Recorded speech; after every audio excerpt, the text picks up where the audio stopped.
दोस्तों, हम सभी जानते हैं कि जब से यूक्रेन युद्ध शुरू हुआ है तब से तेल के बढ़ते दामों को काउंटर करने के लिए भारत लगातार रूस से सस्ता तेल खरीद रहा है ताकि हम हमारी ऊर्जा जरूरतों को पूरा कर सके। साथ ही महंगा तेल खरीदने की वजह से हमारी अर्थव्यवस्था को भी नुकसान न हो। अब इसी की कड़ी में S&P ग्लोबल की तरफ से एक ऐसी रिपोर्ट निकलकर सामने आई है जिसने पूरी दुनिया को हैरान कर दिया है। दरअसल दोस्तों, हाल ही में सामने निकल कर आई S&P ग्लोबल की रिपोर्ट में इस बात का खुलासा हुआ है कि भारत ने नवंबर के महीने में रूस से प्रतिदिन 1.7 मिलियन यानी कि 17 लाख बैरल तेल खरीदा है, जो कि पहले लगाए जा रहे अनुमानित आंकड़ों से लगभग 2 गुना ज्यादा है, क्योंकि पहले इस आंकड़े को 9 लाख बैरल प्रतिदिन के आसपास होने का अंदाजा लगाया गया था। हालांकि अब इस रिपोर्ट ने पश्चिमी देशों में हड़कंप मचा दिया है, क्योंकि अब ये बात साफ हो चुकी है कि भारत न तो ऑयल प्राइस कैप को मान रहा है और न ही पश्चिमी देशों के द्वारा डाले जा रहे दबाव से भारत पर कोई असर पड़ने वाला है, क्योंकि भारत अपनी जरूरत के हिसाब से लगातार रूसी तेल खरीद रहा है, जिससे भारत को 30 से लेकर 40% तक का फायदा हुआ है, जो कि मौजूदा समय में भारतीय अर्थव्यवस्था को बचाने के लिए बेहद ही ज्यादा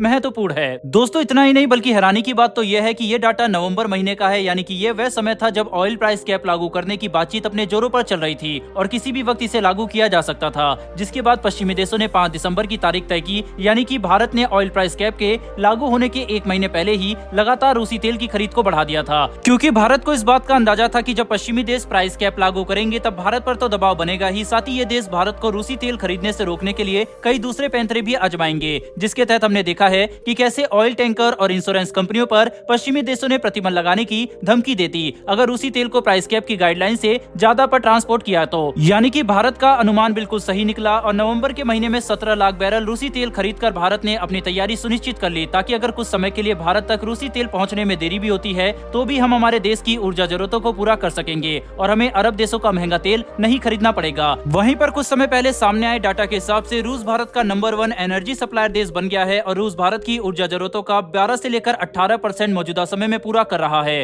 पर इन आंकड़े के सामने आने के बाद इस बात में कोई भी शक नहीं है कि काफी लंबे समय तक रूस ही भारत का सबसे बड़ा एनर्जी सप्लायर देश रहने वाला है, जिसे न तो सऊदी अरब और न ही इराक टक्कर दे पाएंगे। बहरहाल बढ़ते हमारी दूसरी खबर की तरफ। तो दोस्तों, जहां एक तरफ भारत ऊर्जा के क्षेत्र में लगातार रूस के साथ अपने संबंध मजबूत कर रहा है और अपनी ऊर्जा जरूरतों को पूरा कर रहा है, वहीं पर दूसरी तरफ भारत रिन्यूएबल एनर्जी का विकास करने के लिए भी तेजी से काम कर रहा है, ताकि भविष्य में हमारी ऊर्जा जरूरतों को पूरा करने के लिए कच्चे तेल पर ज्यादा निर्भर न रहना पड़े, जिससे न कि सिर्फ भारत की अर्थव्यवस्था मजबूत होगी बल्कि भारत पर्यावरण को बचाने में भी काफी महत्वपूर्ण योगदान दे सकेगा। इसी कड़ी में अब बैंक ऑफ अमेरिका की तरफ से जारी की गई एक रिपोर्ट में इस बात का खुलासा किया गया है कि साल 2023 में भारत को लगभग 10 अरब डॉलर के इन्वेस्टमेंट हासिल हो सकते हैं, जो कि भारत को अलग अलग तरह के रिन्यूएबल एनर्जी प्रोजेक्ट के जरिए हासिल होंगे, जिनमें इलेक्ट्रिक व्हीकल और ग्रीन हाइड्रोजन जैसे रिन्यूएबल प्रोजेक्ट सबसे महत्वपूर्ण होंगे। भारत के अंदर इलेक्ट्रिक व्हीकल का इकोसिस्टम तेजी से विकसित हो रहा है, हालांकि इसमें हमें कई अरब डॉलर और निवेश करने की जरूरत है, तभी जाकर आज जिस स्तर पर देश के अंदर पेट्रोल और डीजल व्हीकल ऑपरेट कर सकते हैं, उसी तरह से इलेक्ट्रिक व्हीकल भी कर पाएंगे। साथ ही ग्रीन हाइड्रोजन के क्षेत्र में